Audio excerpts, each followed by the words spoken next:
Joe Biden signed an executive order today, and we had touched on this when O'Brien, Sean O'Brien? SOB. Sean O'Brien. I think I knew like 4 Sean O'Briens in high school. Sean O'Brien, also from Boston, Teamsters president, spoke at the Republican National Convention, and part of the reason why Democrats were upset about that was the fact that O'Brien knew that Joe Biden and the Democrats were 100% solely responsible for what was formalized yesterday in the American Rescue Act of February 2021, which was it 0 Republicans voted for. Rescue plan, I should say. 0 Republicans voted for. Included in that was a fund to augment the Pension Benefit Guarantee Corp. The Pension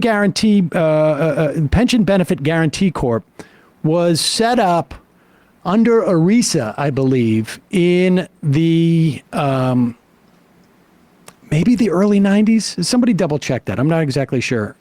And basically what it was doing, there was a time in this country where the majority of workers, or a plurality of them at least, had what was known as a defined pension benefit.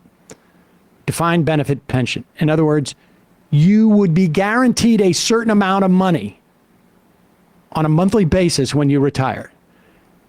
Now we have a defined contribution pensions, as in 401ks. We know how much we go in. How much we get out, there's no guarantee on that. And I think it was in the wake of the American Airlines bankruptcy, or maybe I'm just conflating that because that's when the last time I really spent some time digging into this.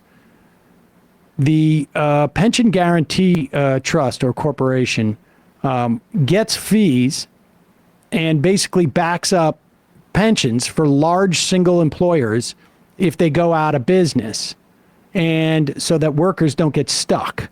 It was created by ERISA in 1974.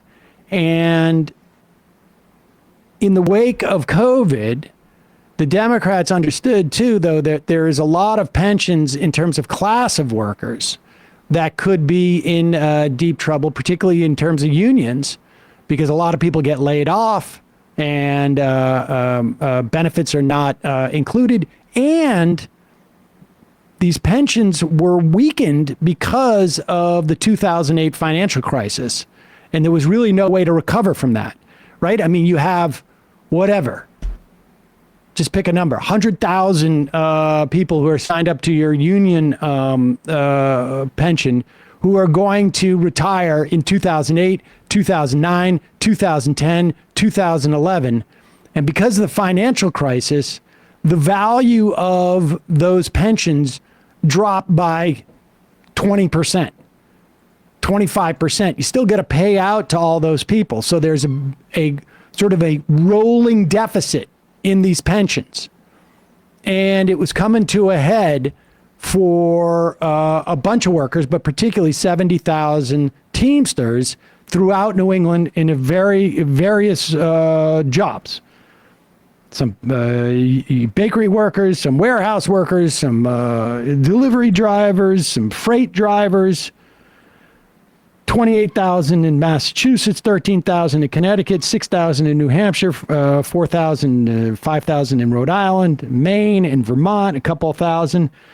And so the American Rescue Plan, passed exclusively by Democrats, a couple of $1 trillion, I think. Tens of billions of dollars was used to basically augment the Pension Guarantee Trust or corporation to pay out and insure the pensions of workers. And through an executive order, Biden made sure that these multi-employer pension plans were basically made solvent over the course of the next 30 years. And that includes the 70,000 Teamsters, 72,000 Teamsters. And so... it colors that speech at the RNC in a different light, I think. Tough to say. I mean, look, it's one thing to go make a pitch. It's another to say there are anti-union people on both sides. Now, that may be technically true. But if you've got two sides and 100 out of 100 are anti-union and 2 out of 100 are anti-union on the other side, it's a little disingenuous to just say there's anti-union people on both sides. Right. Or to kind of muddy the waters to talk about anti-elite rhetoric being in any way equivalent to the substantive changes that the Biden administration, who we've been critical of in many instances, but in this regard has been a marked improvement and definitely the best president in terms of as it relates to labor in my lifetime, maybe in your lifetime, Sam, as well. Since LBJ, don't forget that you had a little bit of a crossover there, right? I mean, this is not a stray. This is just facts. When was he president till? 68? 68. Oh, yeah, maybe a little bit. Okay, all right. Well, long story short, the best, the most pro-union president in quite a while, and so...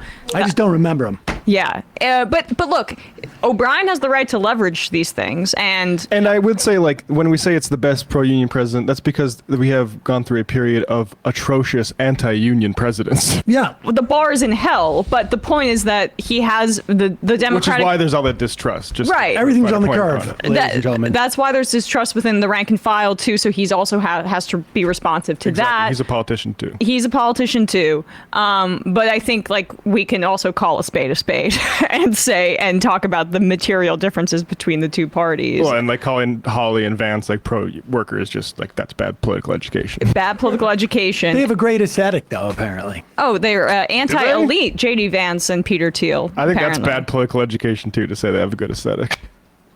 Jay Tingle, I'm old enough to remember the LBJ references on Get Smart. I guess I am, too.